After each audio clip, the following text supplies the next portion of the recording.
BJP ವಿರುದ್ಧ ಕಾಂಗ್ರೆಸ್ನಿಂದ ಮಾಣಿಪ್ಪಾಡಿ ಅಸ್ತ್ರವನ್ನ ಪ್ರಯೋಗ ಮಾಡೋದಕ್ಕೆ ಪ್ಲಾನ್ ಮಾಡಿಕೊಳ್ಳಲಾಗಿದೆ. ಸದನದಲ್ಲಿ ಈ ವಿಚಾರವನ್ನ ಪ್ರಸ್ತಾಪ ಮಾಡೋದಕ್ಕೆ ಕಾಂಗ್ರೆಸ್ ಈಗ ರೆಡಿಯಾಗಿದೆ. ಈ ಹಿಂದೆ ವಕ್ಫ್ ಅಸ್ತ್ರವನ್ನ ಜೆಡಿಎಸ್ ಹಾಗೂ ಬಿಜೆಪಿ ನಾಯಕರು ಬಳಸ್ತಾ ಇದ್ರು, ಈಗಲೂ ಕೂಡ ಬಳಸ್ತಾ ಇದ್ದಾರೆ. ಹಾಗಾದ್ರೆ ತಿರುಗೇಟು ಹೇಗೆ ಕೊಡಬೇಕು ಅಂತ ಕಾಂಗ್ರೆಸ್ ಪ್ಲಾನ್ ಮಾಡ್ತಾ ಇರುವಂತಹ ಸಂದರ್ಭದಲ್ಲೇ, ಯೋಚಿಸ್ತಾ ಇರುವಂತಹ ಸಂದರ್ಭದಲ್ಲೇ ಮಾಣಿಪ್ಪಾಡಿ ಅಸ್ತ್ರ ಮುನ್ನೆಲೆಗೆ ಬಂದಿದೆ.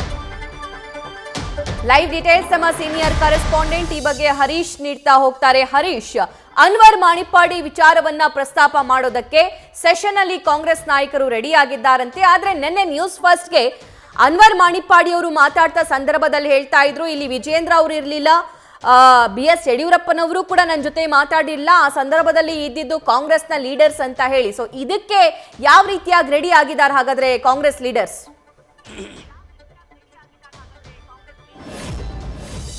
ಸಭಾ ಬಹಳ ಮುಖ್ಯವಾಗಿರುವಂಥದ್ದು. ಇವತ್ತು ವಿಧಾನಸಭೆಯಲ್ಲಿ ಕೂಡ ಅನ್ವರ್ ಮಾಣಿಪ್ಪಾಡಿ ಹೇಳಿಕೆಗೆ ಸಂಬಂಧಪಟ್ಟ ಗದ್ದಲ ಕೋಲಾಹಲ ಕೂಡ ಇವತ್ತು ಸೃಷ್ಟಿಯಾಗಲಿದೆ.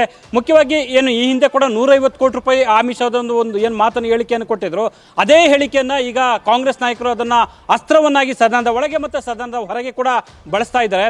ವಿಜೇಂದ್ರ ಅವರು ಅದ ವರದಿಗೆ ಸಂಬಂಧಪಟ್ಟಂಗೆ ಮೌನ ವಹಿಸುವಂತೆ 150 ಕೋಟಿ ರೂಪಾಯಿ ಆಮಿಷ ಒಡ್ಡಿದ್ರೆ ಅನ್ನುವಂತಹ ಹೇಳಿಕೆಯ ವಿಡಿಯೋವನ್ನು ಕಾಂಗ್ರೆಸ್ ನಾಯಕರು ಈಗಾಗಲೇ ಕೂಡ ಬಳಸ್ಕೊಳ್ತಿದ್ದಾರೆ.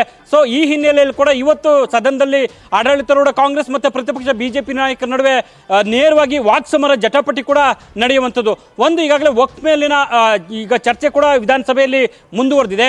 ಈಗಾಗಲೇ ಕೂಡ ಯತ್ನಾಳ್ ಆಗಿರ್ಬೋದು, ವಿಜೇಂದ್ರ, ಆರ್ ಅಶೋಕ್ ಸೇರಿದಂತೆ ಹಲ ಬಿಜೆಪಿ ನಾಯಕರು ಸರ್ಕಾರದ ವಿರುದ್ಧ ವಾಗ್ದಾಳಿ ನಡೆಸಿದರೆ, ಸೊ ಇವತ್ತು ಸರ್ಕಾರದಿಂದ ಉತ್ತರವನ್ನು ಕೊಡಬೇಕಾಗತ್ತೆ. ಈ ಒಂದು ಸಂದರ್ಭದಲ್ಲಿ CM ಸಿದ್ದರಾಮಯ್ಯ ಸೇರಿದಂತೆ ಸಚಿವರು ಎಲ್ಲರೂ ಕೂಡ ಸೊ ಪ್ರತಿಪಕ್ಷ ಬಿಜೆಪಿ JDS ವಿರುದ್ಧ ಮುಗಿಬೀಳಲಿದ್ದಾರೆ. ಅದು ಕೂಡ ಮಾಣಿಪ್ಪಾಡಿ ಹೇಳಿಕೆ ಅಸ್ತ್ರವನ್ನು ಬಳಸಿಕೊಂಡು ಅನ್ನುವಂಥದ್ದು ಕೂಡ ಈಗ ಸ್ಪಷ್ಟವಾಗಿರುವಂಥದ್ದು. ಈಗಾಗಲೇ ಕೂಡ ಮಾಣಿಪ್ಪಾಡಿ ಅವರು ಸೊ ಹೇಳಿಕೆಗೆ ಸಂಬಂಧಪಟ್ಟ ಹಾಗೆ ಯಾವುದೇ ರೀತಿಯಲ್ಲಿ ನಾನು ಆ ರೀತಿ ಹೇಳಿಕೆಯನ್ನು ಕೊಟ್ಟಿಲ್ಲ, ಸೊ ಅದು ಆ ಸಂದರ್ಭದಲ್ಲಿ ಕಾಂಗ್ರೆಸ್ ನಾಯಕರಿದ್ರು ಅಂತ ಹೇಳಿಕೆಯನ್ನು ಕೊಟ್ಟರೂ ಕೂಡ, ಸೊ ಆದರೆ ಕಾಂಗ್ರೆಸ್ ನಾಯಕರು ಅವರ ಈ ಹಿಂದಿನ ಹೇಳಿಕೆಯ ವಿಡಿಯೋವನ್ನು ಬಳಸ್ಕೊಂಡು ಈಗ ವಾಗ್ದಾಳಿ ನಡೆಸ್ತಾ ಇರುವಂಥದ್ದು. ಹಾಗಾಗಿ ಸದನದಲ್ಲಿ ಪ್ರತಿಪಕ್ಷ ಮತ್ತು ಆಡಳಿತ ಪಕ್ಷಗಳ ನಡುವಿನ ವಾಕ್ಸಮರಕ್ಕೆ ಕಾರಣ ಆಗುತ್ತೆ.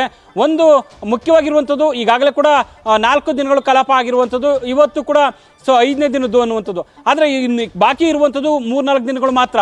ಹಾಗಾಗಿ ಇವತ್ತು ಕಲಾಪ ಕೂಡ ಬಲಿಯಾಗುತ್ತೆ ಅನ್ನುವಂಥದ್ದು ಕೂಡ ಈಗ ಸ್ಪಷ್ಟವಾಗಿ ಗೊತ್ತಾಗ್ತಿದೆ. ಇದೆಲ್ಲದ ನಡುವೆ ಇವತ್ತು ಉತ್ತರ ಕರ್ನಾಟಕ ಸಮಸ್ಯೆಗಳ ಬಗ್ಗೆ ಚರ್ಚೆ ಮಾಡೋದಕ್ಕೆ ಕೂಡ ಇವತ್ತು ಸ್ಪೀಕರ್ ಖಾದರ್ ಅವರು ಸೊ ಕೈಗೆತ್ತಿಕೊಳ್ತಾ ಇದ್ದಾರೆ, ಚರ್ಚೆಯನ್ನು ಕೂಡ ಇವತ್ತು ಆರಂಭಿಸ್ತಾರೆ. ಇದೆಲ್ಲದ ನಡುವೆ ವಕ್ಫ್ ವಿಚಾರಕ್ಕೆ ಸಂಬಂಧಪಟ್ಟಂಗೆ ಮಾಣಿಪ್ಪಾಡಿ ಹೇಳಿಕೆ ಕೂಡ ದೊಡ್ಡ ಮಟ್ಟದಲ್ಲಿ ಪ್ರತಿಧ್ವನಿಸಲು ಇರುವಂಥದ್ದು. ಸಭಾ right, thank you Harish. News first ನಿರ್ಭೀತಿಯಿಂದ ನಿಮ್ಮ ಪರವಾಗಿ.